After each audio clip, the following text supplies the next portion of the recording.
All right, guys. So here we are back to start our discussion on worldview. And unfortunately, not the sinus infection is gone, but now we're having a technical difficulty in regard to the camera. So as you can see, the slides are present, which is honestly probably the more important aspect. However, you don't get to see my ugly mug. Now, in some sense, that could be a good thing, right? But at the same time, it kind of helps to uh, just it kind of helps us to stay a little more interactive when we can actually see someone engaging with us, at least in principle. Well, we don't have that, so we're just going to have to work with what we got. But that's okay, man. Here we've got the information. We can do it. We can run with it. Now, if you'll recall, we just finished up our discussion on agnosticism. And if we were going to look at the questions again, as someone like, say, a Ravi Zacharias type is going to pose, each worldview, remember, is going to have to answer those questions of origin, meaning, morality, and destiny, correct? And again, that's how someone like a thinker like Zacharias is going to pose them. There are various ways to do that. Now, if you'll recall, again, agnosticism, we looked at that logically, right? There were all sorts of logical problems with that particular worldview, right? If you try to look at the world through that particular lens, you're going to run into all sorts of logical types of problems. Also, existentially, it's hard to imagine. It doesn't seem as if you can even live out that type of worldview, that type of ideology that would permeate that worldview. You can't live that out consistently.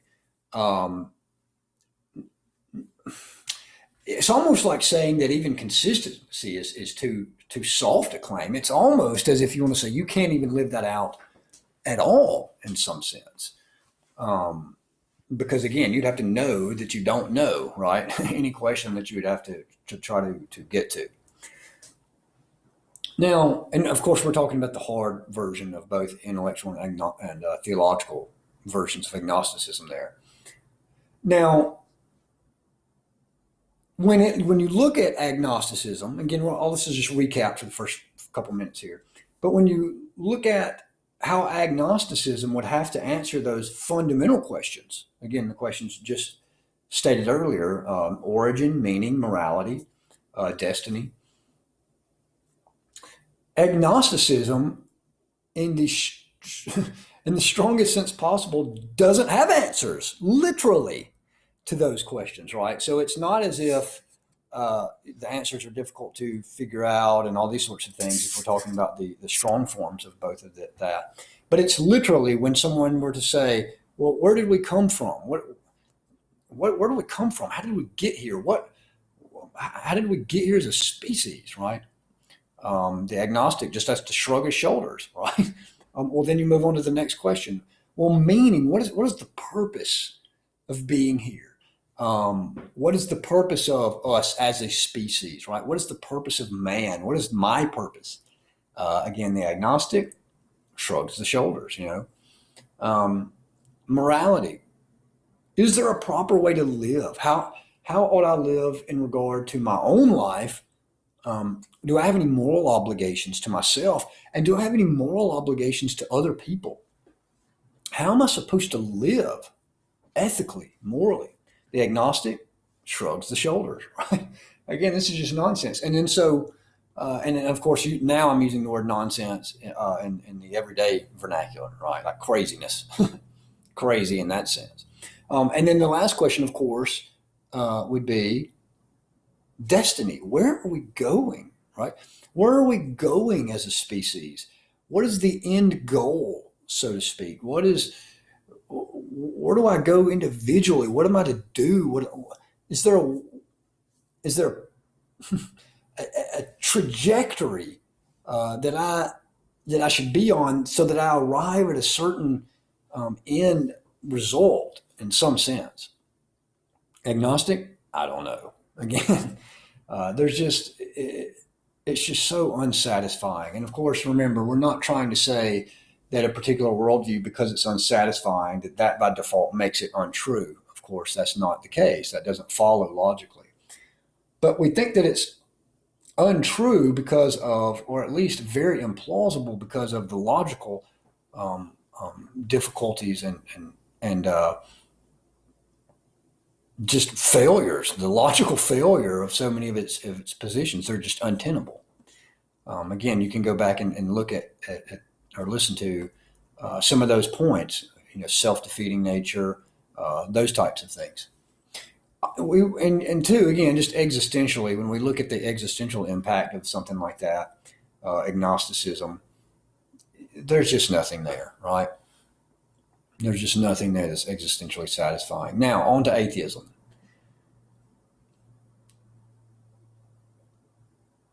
And here we are.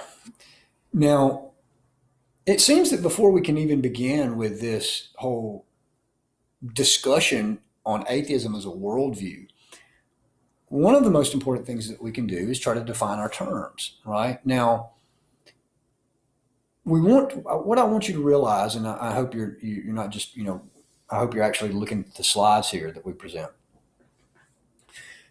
But atheism has gotten a bit tricky in the last few decades because there has been a push by some that's it's not necessarily as prevalent as you would have heard a decade ago or so ago in the academic community, but it's still very prevalent among lay individuals to define atheism as something that you're not used to hearing it defined as.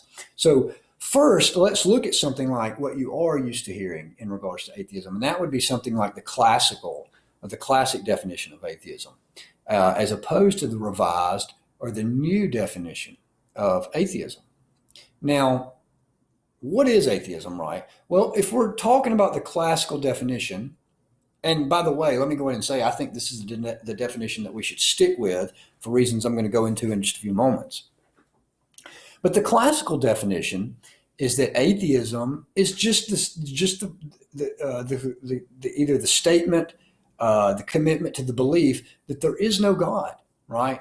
That there's just not a God. So when you think about God, you're thinking about something that doesn't exist, right? This is the classical definition, and a classical atheist, of course, would just be someone that denies the existence of God, doesn't believe in the existence of God. Now, we can even look at the etymology of the word atheism simply by noticing that the A here, if you can see the screen, is used in the sense of the Greek prefix of a negation, right? Because theism, if you're looking at the screen, theism is just the belief that there is a God, right? Specifically a theistic God. And so if you were to say you're an atheist, right, the Greek, which is just a negation, you're just saying that there's no God, right? There's atheism, no God. So that would be something like the classical definition of atheism. Now, look, that's obviously not tricky, is it? You understand that pretty quickly, pretty easily. There's nothing really difficult about understanding what atheism is on the old school definition. Now, notice though, and I want you to notice this, and you may have noticed this if you've gone through some other courses, maybe other philosophy courses or even an apologetics type course, that when you make a claim like there is no God, well, all of a sudden, if you've been schooled, in philosophical disciplines, you know that that's an assertion, right? And usually what we mean by assertion is that you've made a statement, you've asserted something, but you've given no reason to believe that that's true, right? And of course, anyone can make an assertion. This isn't just monopolized by this particular worldview. Anyone can make an assertion without offering some sort of justification.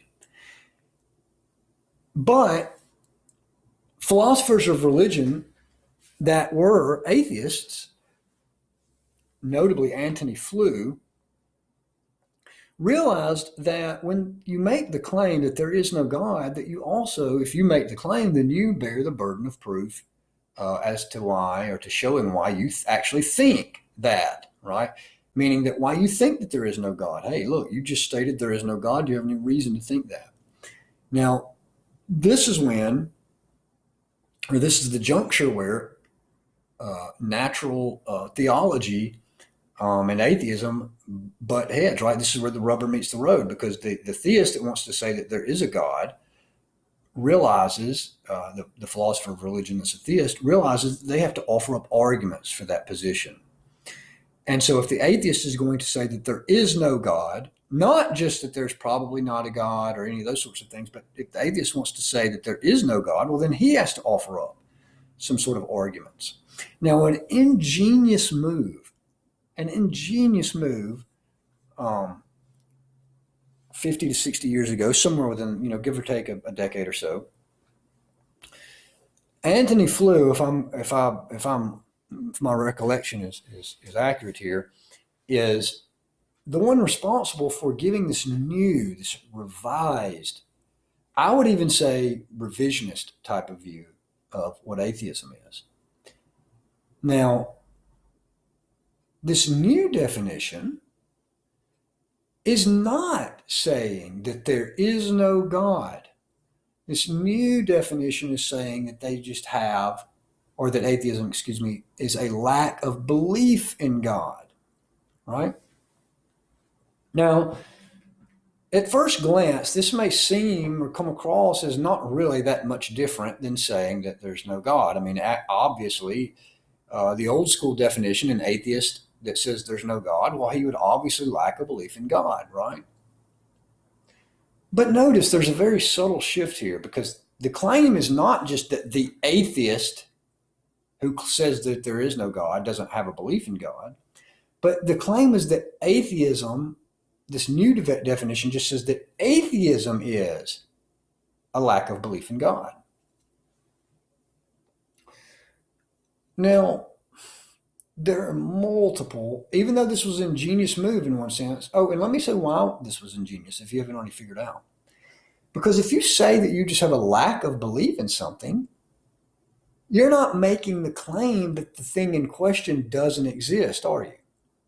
And so if you're not making the claim that it doesn't exist, then all of a sudden, you don't have to give positive arguments for your position. All you would have to do at best, or let me say it this way, if you're in an argument with, say, a theist, all you would have to do at worst is to show that their arguments don't work, and you can maintain your lack of belief in God, right?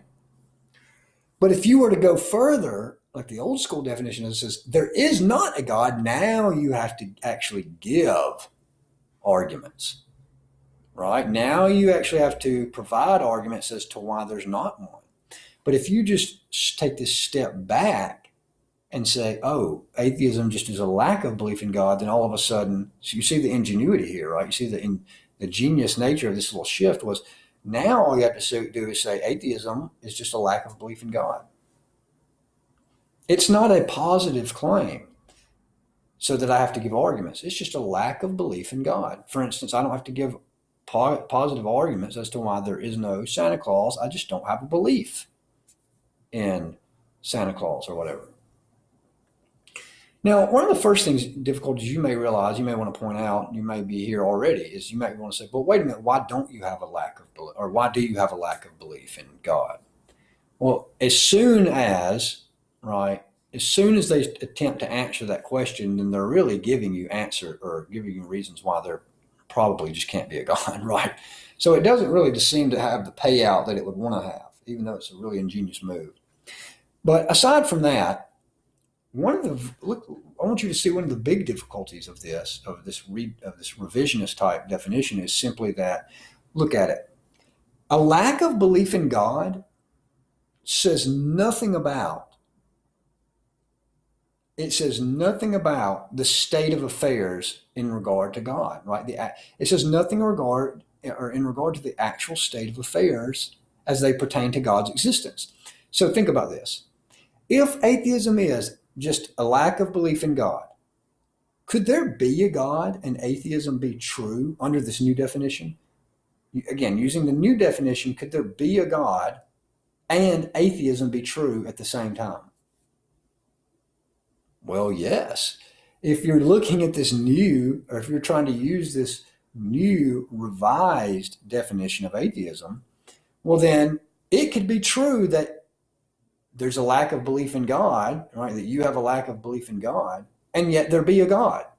So isn't that kind of odd that atheism would be true and at the same time theism would be true?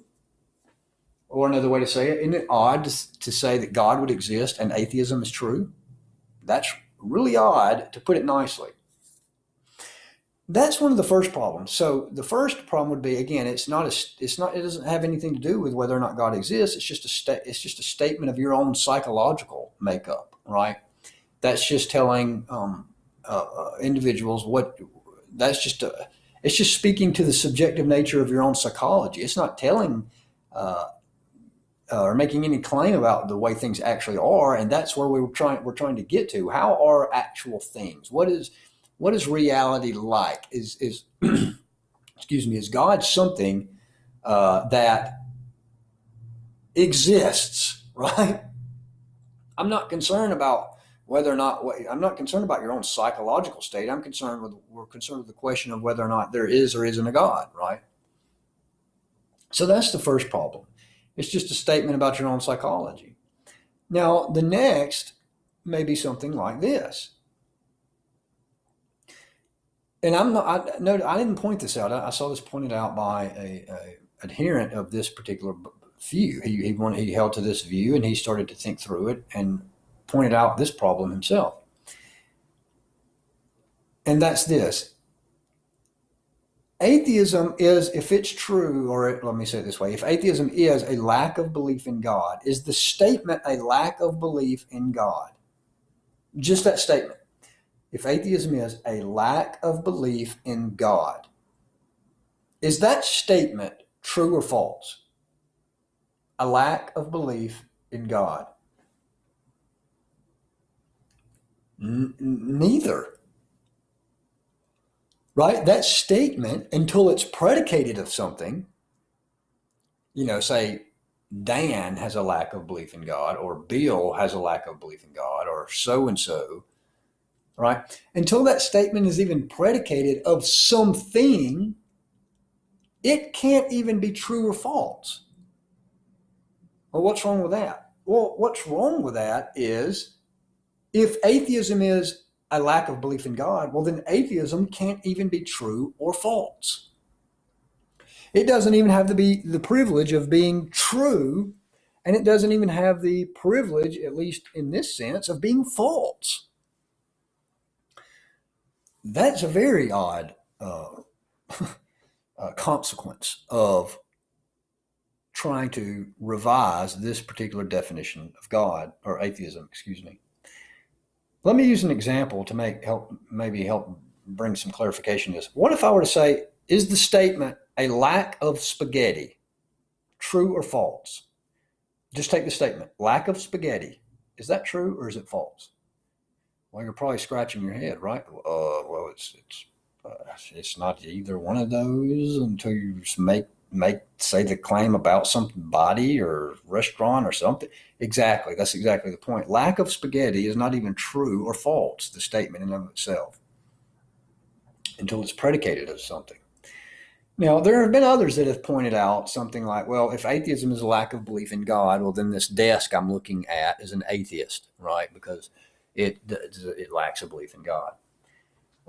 Some others have said, well, this cat, which may beg the question, but they would say, well, this cat is an atheist, right? Because it has a lack of belief in God.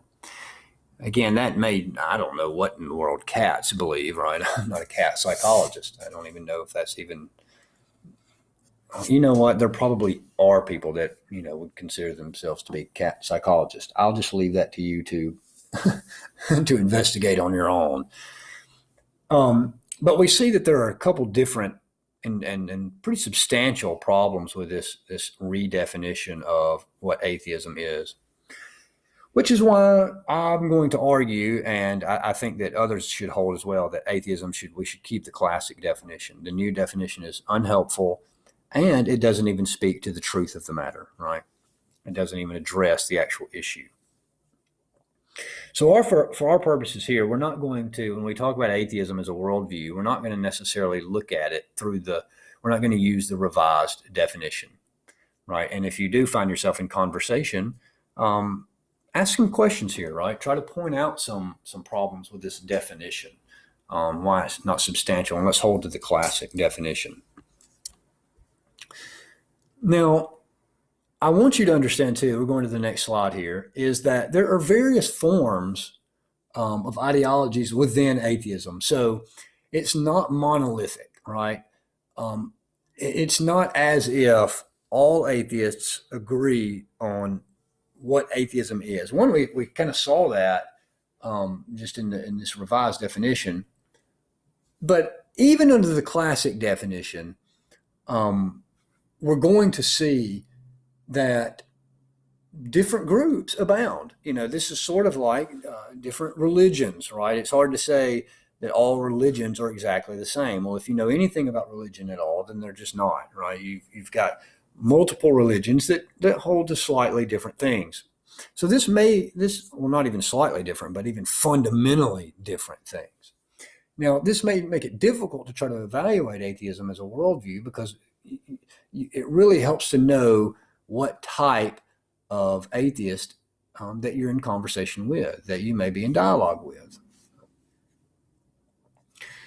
So there are different schools of thought here, right? So you've got something like what we would call secular humanism. You've got atheists that are nihilists, right, or nihilism. You've got atheists that would identify as materialists, right, meaning that atheism is the belief that all that exists is the material, right? All that exists is matter, right? Atoms and molecules and whatnot. There's no such thing as God, obviously, but there's also no such thing as any sort of non-material existing realities. There's nothing that exists. There's nothing that's real that's not material, right? Sometimes this view is called something like physicalism as well. And in fact, there even may be nuance there.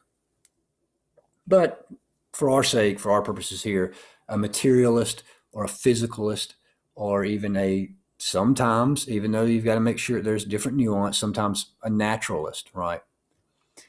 Sometimes the reason that naturalist can even be confusing is because some atheists may admit to some things that don't exist, that do exist, but they're not material, but they're still natural, right? So you have some atheists that will admit of the things, will agree to the realities of something like, let's say, like the laws of logic, and they'll admit that they're not material and that they actually exist, right?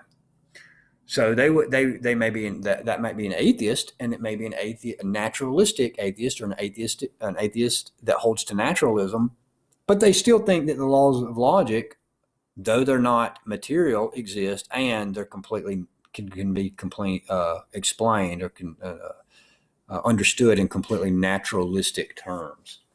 Now, I know that's odd, all right? I'm not trying to, at this point, argue that that's viable or that that's plausible, but that they do exist. Those sorts of ideologies and schools of thought are out there, right?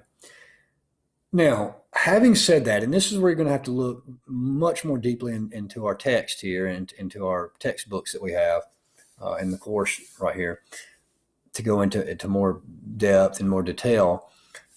But what I want to try to do, and again, just honestly for the sake of time, and again, our text is going to go into hopefully more depth here, or you can even do a little more of your own research here if you would like. But I'm going to try to look at it in light of those 4 questions, and I'll pull those up in just a moment.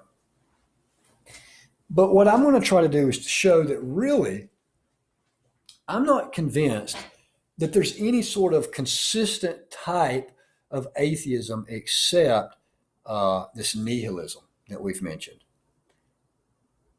And I'm doing the slide here. I'm updating the slide here. Now, there are various reasons for this, especially in light of again, we don't have time to go into the arguments for this. You can go into the text and our other material here, but like secular humanism, I just don't. Again, and for the reasons that we'll look at when we look at those four questions, I just do not feel that it's a logically consistent type of atheism. Again, I think that it has to borrow from other worldviews to be coherent. I think that it can't answer the fundamental questions without utilizing other worldviews. I don't think that atheism proper has the metaphysical ground, or it doesn't have atheism proper doesn't have the bones to support something like secular humanism. When you look at it logically, when you look at the logical implications of materialism, or even possibly naturalism. But having said that, even naturalism, I just don't think it's hard for me to understand. It's hard for me to see how something could be real uh, that's not material. And yet, a priori, I just rule out other non material existence, say, such as the soul, or say the existence of we could even say, for to be charitable, gods, right? We wouldn't even have to necessarily say monotheism at this point, but just I don't see how it's not special pleading to say that there are these non uh, material existence like the laws of logic or even moral norms and moral principles, but there's just not a God or any of these other things. I just don't see why that's not an arbitrary stopping point. So again, let's look at this nihilism. And when we look at atheism, we're really going to be looking at it from this specific view of nihilism. So when you do find yourself in conversation with people, you want to make sure that you actually are having a conversation with the person and engaging what they actually do believe, right? So you want to figure out what people hold to, even if you do want to show that that's not a logically consistent position, um, and point them to what the consistent position would be on their own worldview. In my opinion, it's going to be something like, if atheism is going to really end up in something like nihilism. So, as I just mentioned, and you see on this slide, is we're going to concern ourselves with the logical implications of atheism. Here, we're going to look at the logical implications of atheism, which I would believe is going to be most represented more accurately, or most accurately, by nihilism. And why am I going to go that direction? Because of what this slide says here. Notably, because I think it's forced to answer these fundamental questions, the ones, again, that are tossed out by somebody like Zacharias on most occasions, of origins, or origin, meaning, morality, and destiny. Again, I want to give credit where credit's due. These are usually asked like this in some form by Zacharias. Now, there are others. I think that Dr. Hunter is a proponent of, I believe it's Donald Johnson. I think he asked these similar types of questions, but they're not exactly these, but something similar. So let's look at how atheism, as a worldview, remember the lens by which someone looks at the world, by the lens through which they look at all of the data and they try to make sense of that data in light of their worldview. Their worldview, again, recall, is what tries to systematize, right, all of that which we experience, right? So just as systematic theology and even systematic philosophy try to look at all data points and make sense out of all that data, put it into one unified whole, so to speak, the individual's worldview is supposed to be doing the same thing. Now, what I believe that we're going to see is that there's an inconsistency in how most people that would identify as viewing through the lens of atheism, the worldview of atheism, and how they are actually living their life and or answering these fundamental questions here that we have before us on the screen. And I would argue, as we're going to see, that they're not either living them consistently, or you can't live them consistently, because atheism as a whole is inadequate when it tries to answer these types of questions. So let's look at them. What does atheism say? Again, if you're being logically consistent in your atheism, what does atheism say about origins? Who are we? Right? Where have we come from as a species? Where did we come from as a species? Right? Because where we come from is largely going to determine what we are, right? Where we're from is a lot of times going to determine, or at least has a very loud voice in what we are to begin with. Now, under atheism, there is no God, correct? There is no creator. There is no maker. There's only time plus matter, right? Whatever exists, the material existence here, atoms and molecules and whatnot. And then something like the arbitrary construction of various things, right, from this matter given enough time, right? These atoms and these molecules over a certain course of time are structured into certain ways arbitrarily. Again, so somebody like Zacharias, I think, says something like time plus space plus chance, right? What we are, to use his term again, would be something like what human beings are a result of time plus space plus chance, or excuse me, time plus matter plus chance. And again, another way to think about that is what makes you different, a human being, humanity, what makes humanity any different than a tree? Right? Obviously, you're not responsible for making yourself. The tree is just as less responsible as you are in making yourself, right? In making itself. What then is there, therefore, what was the difference that this conglomeration of atoms was formed into a human being, which makes you, and the conglomeration of atoms, which constitutes the tree outside of my window here, or the vehicle outside of my window here? None of the things in question had anything to do with their arrival, right? None of these things in question had anything to do with their existence on the scene, so to speak. Now, that's not just true for the individual tree or the individual vehicle or the individual person, right? That's true for the species as a whole, meaning that it was completely random in the sense that it didn't have to be that way. Right? That these particular molecules and atoms and so on and so forth just happen to evolve into this certain type of thing, right? When bacteria, however it even came onto the scene, right? We don't even know. Atheism really doesn't have an adequate answer as to how we even have biological life to begin with. Forget the processes of evolution and the methodology of that. That's aside the mark, because you have to, before evolution can take place, before biological evolution can take place, we have to have life.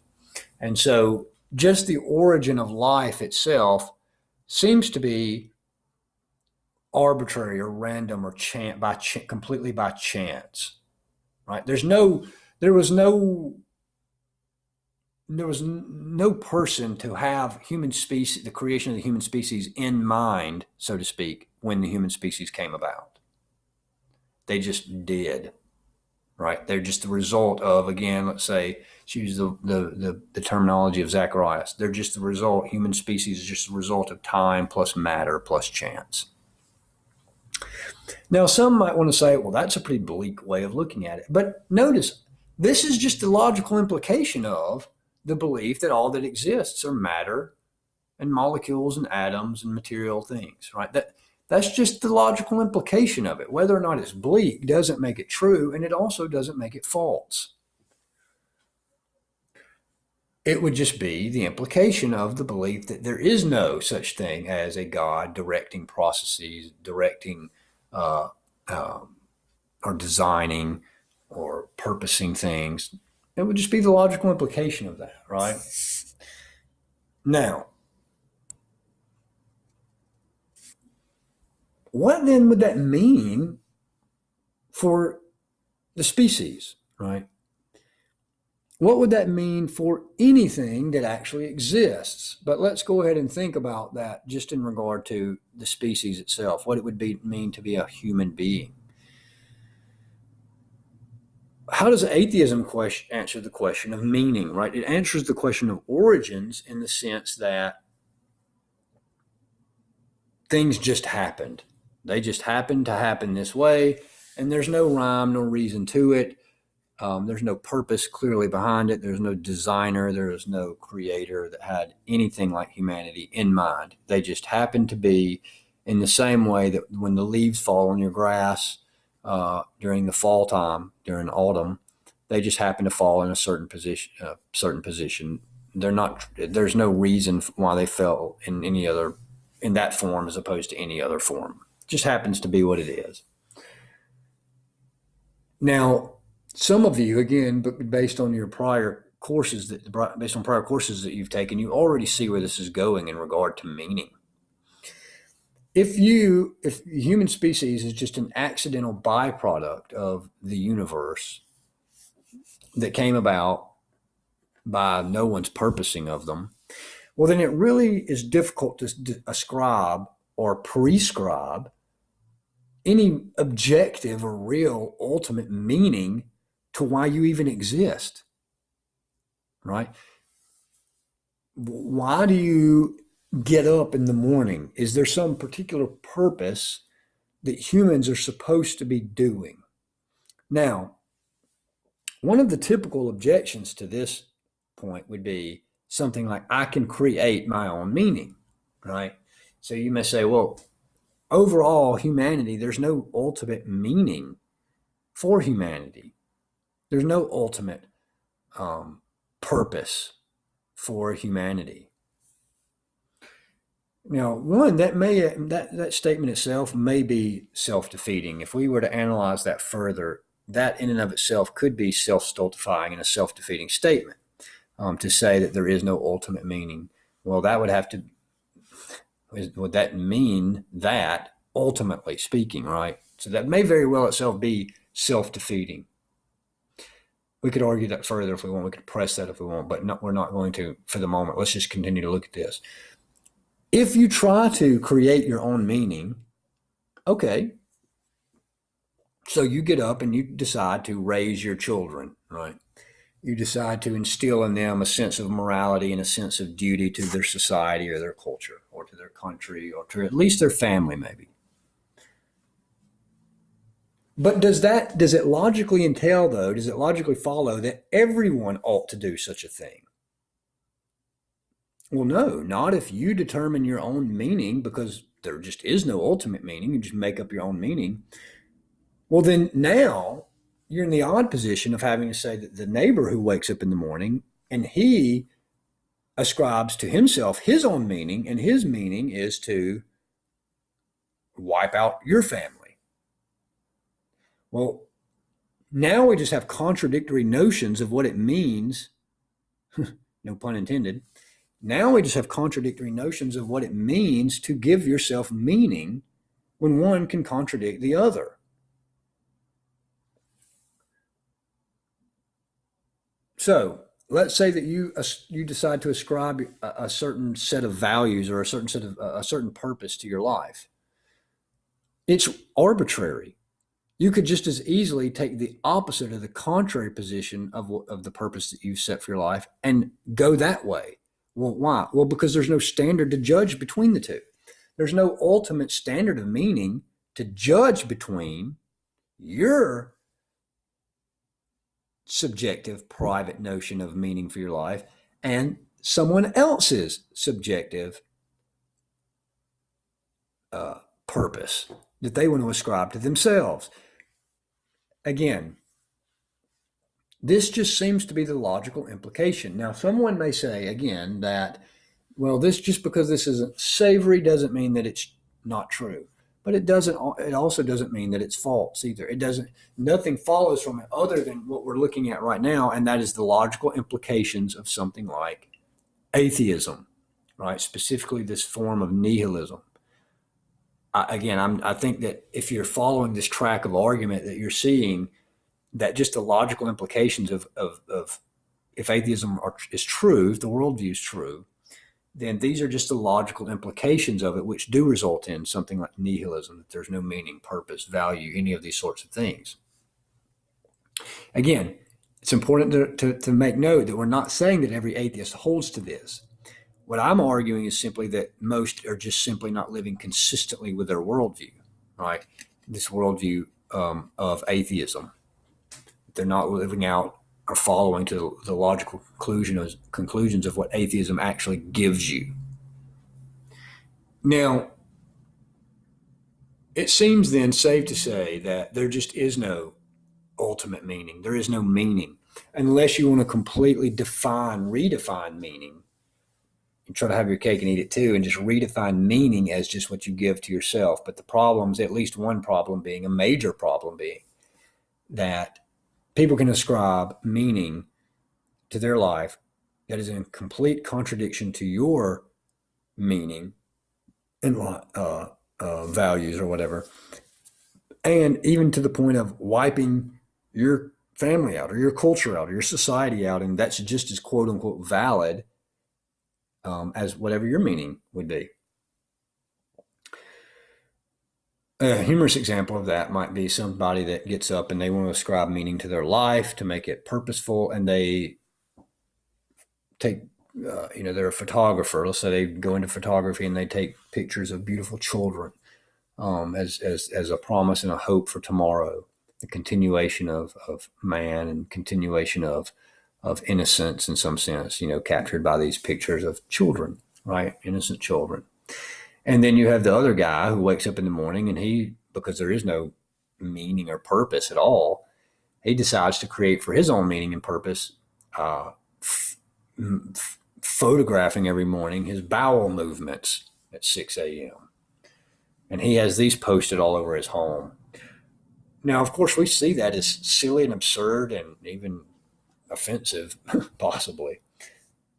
But again, notice that neither is any more meaningful, quote unquote, than the other. If you ascribe your own meaning, there just is no meaning except these arbitrary, pointless constructs. Again, even at the end of the day, the one that did the photography with the children, the one that did with the photography in the end, what would it, or with the bowel movements, what does that matter when they're both dead and gone?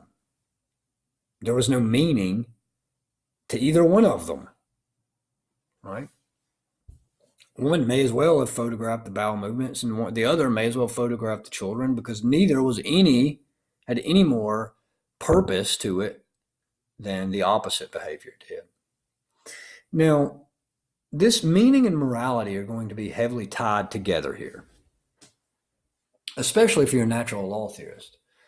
The end goal or the purpose of a thing is just directly tied into the morality of the thing, meaning that things will find their meaning and their purpose, things will find what they ought to do, how they ought to live in what they are, right?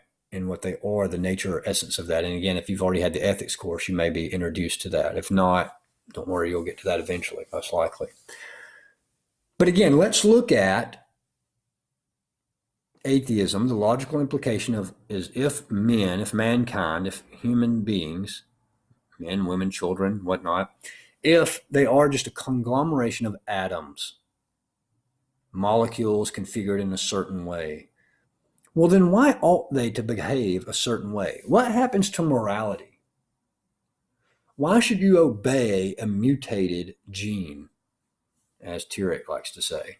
Why should you obey a mutated gene? If morality is not some non-material existent standard that we ought to align our lives with, well, then who's to say then who's to say that you ought to live? Remember, ought has moral connotations there. Then who's to say that you ought to live a particular way?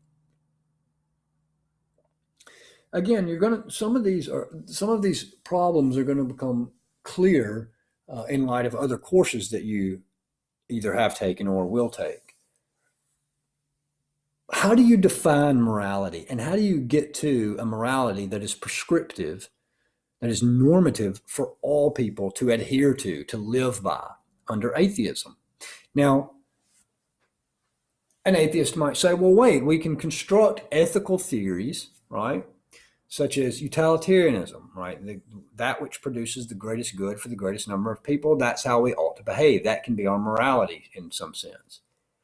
But again, the meta-ethical question is, well, why ought I, if I'm just a conglomeration of a bunch of molecules and atoms, why should I bother with your system of providing the greatest good for the greatest number? If I'm live today and I'm gone tomorrow, why should I follow some particular system that wants to put a bunch of folks in front of me, right? A big group of people in front of me in my own interests. And then we're into the meta-ethical question about what makes that good itself. What makes it good itself that the group has value over the individual, right? Or even why do I have a moral obligation? Right? Why do I have a moral obligation to do that which produces the greatest good for the greatest number if we're just a cosmic accident, if there's no meaning and purpose to our life, and now there's just no morality other than what you construct, right? So the atheist may say, the world in that worldview may say, well, right, but we can reason to morality, say maybe with Kant's deontology, a deontological type ethic. But again, why am I obligated to live my life in accord with your version of morality, even if maybe it's a good one, if there's just no meaning or purpose anyway? Who's going to hold me accountable, right? Not just in the sense of police and or judges, but ultimately, who's going to hold me accountable if I can live my life in a way that completely defies morality? And what is morality? William Lane Craig's famous argument is lions aren't arrested when they kill a zebra because they're just killing a zebra. They've just evolved and they're just performing the behavior for which they've evolved to do. Right? They don't murder the zebra, they simply kill the zebra. So if a human being kills another human being, well, then if we're just animals just as they are, then why ought I not live my life in accord with how lions live their lives, if that's more satisfying to me? Again, go back to the issue of meaning, if that's what I give to my life to provide my life with meaning and or purpose. It's just hard for atheism not to know what's right or wrong. It's not even hard for atheism as a worldview to try to answer some sort of epistemological framework of how we know what's right or wrong. But it does seem that the logical implications of atheism do not really give you the meta-ethical grounding that you need to ground morality. It doesn't give you the transcendent, true and existing standard that's just not material, right? So morality seems to be something of a difficulty as well. And again, we could go into much more depth, and your other courses will go into much more depth, and just in that topic. Now, the last would be something like destiny, right? On the atheistic worldview, we're cosmic accidents. We came into being completely by chance. There is no ultimate meaning or ultimate purpose. There's nothing very substantive meta-ethically about why I ought to align my moral views with any of these ethical systems. And the last question or the last topic would be, and where am I going? What happens to me, right? Let's say that I'm a cosmic accident. There is no meaning. There is no ultimate morality, the ultimate meaning. And so therefore, what is my destiny? I came from nothing. I was an accident, and I'll disappear back into nothing, right? Now, again, it's hard to think of this not just in relation to even maybe yourself, but look into the eyes of a loved one, right? Look into the eyes of a loved one and try to grasp the existential impact here, to go ahead and kind of touch that prematurely. Look into the eyes of a loved one. They came here completely by accident. There's no meaning or purpose to their life. There is no ultimate standard of morality by which to judge their behaviors. And when they die, they'll go back into disappearance and non-existence. There was no purpose. There was no meaning. There was no morality, and they're going nowhere, right? Again, even if we just think in terms of the moral aspects of this, and combine these last two in morality and destiny, let's say that an individual lives an entirely self-centered life, the type of life that's not just self-centered when you think of self-centered, but self-centered to the max, meaning they do anything and all things that give them pleasure, even if it's the brutal treatment. And I'm not even going to go into the details of that, but the brutal treatment of other individuals. What is their destiny when they die? Well, certainly it's not justice. There's no maker, right? There's no judge beyond the material. There's no standard that exists beyond the material. It seems as if their life, though lived in such horrific fashion, is unaccountable, in the sense that there's no one to hold them to account. There's no justice that will ever be served. But even still, let's say that the sweet little old lady that lives across the street, what is her destiny? Let's say that she lives in total contrast to the individual that was just described. She lives a life in total contrast, self-sacrifice, love for others as opposed to love for self. What happens to her? What is her destiny? Well, it's just the same as the horrific individual. Their destinies both is exactly the same. They return to nothing because they came accidentally from nothing in some loose sense of the word. Now we start to even see thousands of questions may already jump into your mind, such as, well, if that's the purpose, if that's the destiny of the sweet little old lady across the street, and they both have the same destiny, the lady across the street and the horrific individual, if they both have the same destiny in that sense, well, one could have just as easily lived like the other, and it wouldn't have mattered either way. It wouldn't have mattered either way.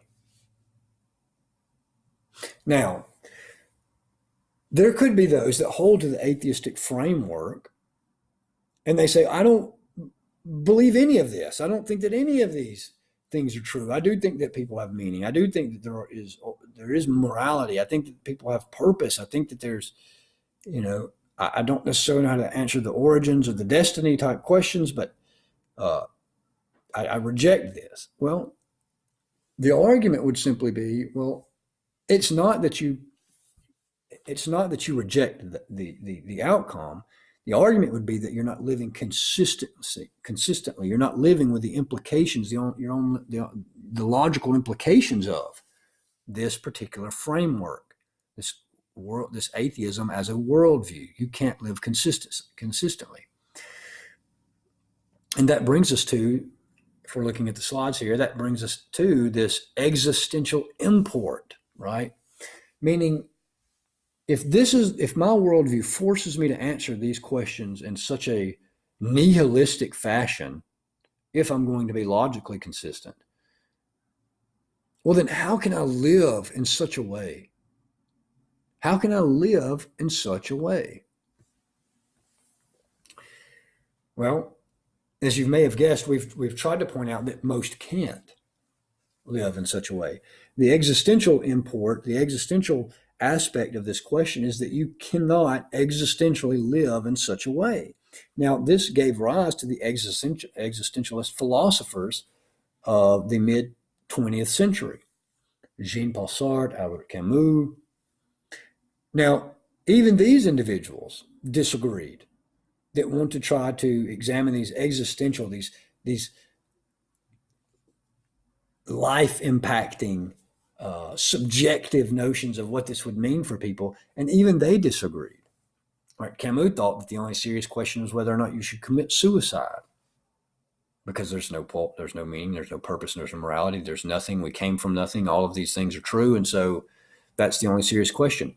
Others, like Sartre, said the only way that you could find any sort of hope in this abysmal type worldview is to create your own essence by the choices that you make, by the free acts that you try to live out within your life. The only real tragedy would be to not live freely, so to speak.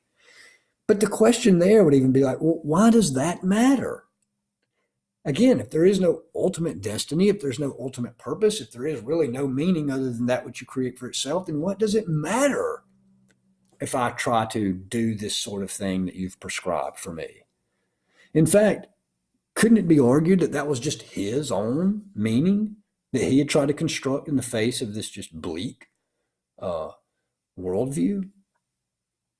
Why ought others, now see, we're talking about morality, why should anyone else adopt his particular view on how to construct and live their life and do it freely and whatever else?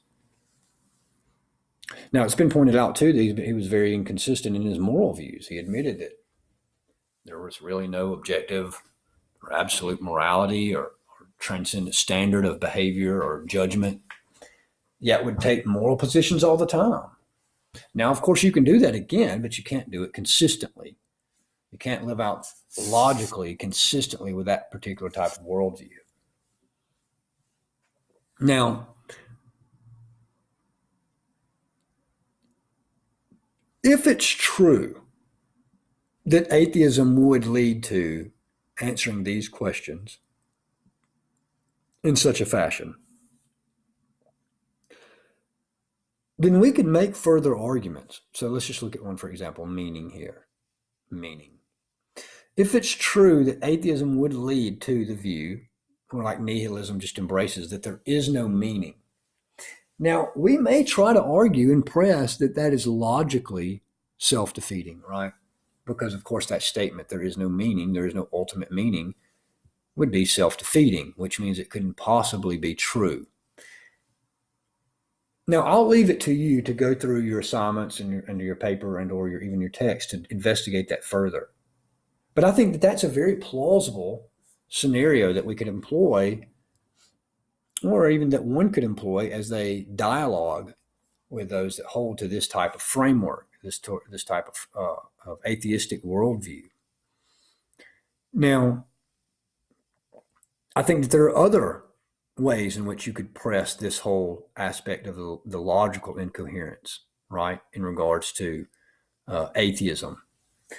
For instance, one of these, and again, you'll explore this in other courses, maybe a problem of evil course or an ethics course. But usually one of your arguments against, say, the existence of a theistic type of God is going to be something like what's called the problem of evil. But it's very difficult to see, again, if there just is no ultimate morality, there is no ultimate standard of justice, well, then how does the problem of evil get off the ground, as it were, when it charges God with doing wrong things and for the awful state of the world, right?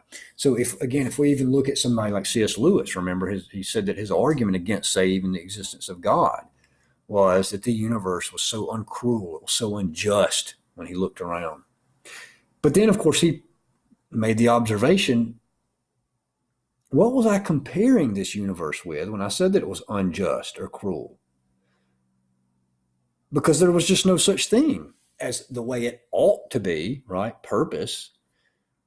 It came haphazardly, accidentally, by chance, and there was no purpose to the thing. And when you say it's unjust or uncruel, you're presupposing that there's a way that it ought to be. There's a way that the universe ought to be. But remember, If there is no purpose to the thing, right, then there is no way that it ought to be. The universe is not cruel or unjust. The universe just is. And so the problem of evil would do something like melt away, given the logical implications of the worldview of atheism. Right? That may be another logical problem that could be looked at in that regard. Now, some might say, well, under my worldview, yes, evil just doesn't exist. It's only a problem under the theistic worldview. But notice that evil still exists. You're just having to redefine it, right? Or atheism as a worldview is just going to have to redefine evil. It's not as if rape stops if atheism is true. It's just that you have to redefine what that is. Oh, well, that's just not really evil. It's just some sort of subjective choice that I particularly disagree with, right? If all those logical implications follow through from earlier. So notice that it hasn't avoided answering what evil is. It's just tried to redefine, or it hasn't answered the problem and solved the problem of evil. It's just tried to redefine evil out of existence. Again, what's the existential import of that? What's the existential impact of trying to live as if evil is merely an illusion? Ask the children that go through such things. Ask the adults who live through such things. Ask the parents of these school children that lose their lives in these horrific school shootings. And I mean, you can find your own examples easily. So some of the conclusions here are just that it seems that atheism just has a real lack in regards to answering any of these types of questions, and even may be self-defeating in the way that it tries to answer them, especially when forced to the logical implication of what those answers to those questions would be. Again, I hope you're enjoying this so far. I'm hoping this has given you a lot of food for thought, so to speak, a lot of fodder that you can go on and over and digest. Listen to it again. Look at the slides. Give the presentation if you like. Use the slides, of course. Think of this in light of your other courses. How are some of the things that we're talking about now tying into or relating to another course that you're taking? Obviously, if you're doing philosophy courses, these are going to interplay, and or / apologetic courses, they're going to interplay heavily. But try to think of that, right? Try to see it, to connect the dots here, how all of these courses tie together in some sense. Specifically what you may be learning in another course, and specifically in regard to this worldview of atheism. Now, I'm looking forward to speaking with you next time. Perhaps the camera will be back. Perhaps you're hoping it's not back. Maybe you're glad you didn't have to look at me, my ugly mug. So with that said, we will end our discussion.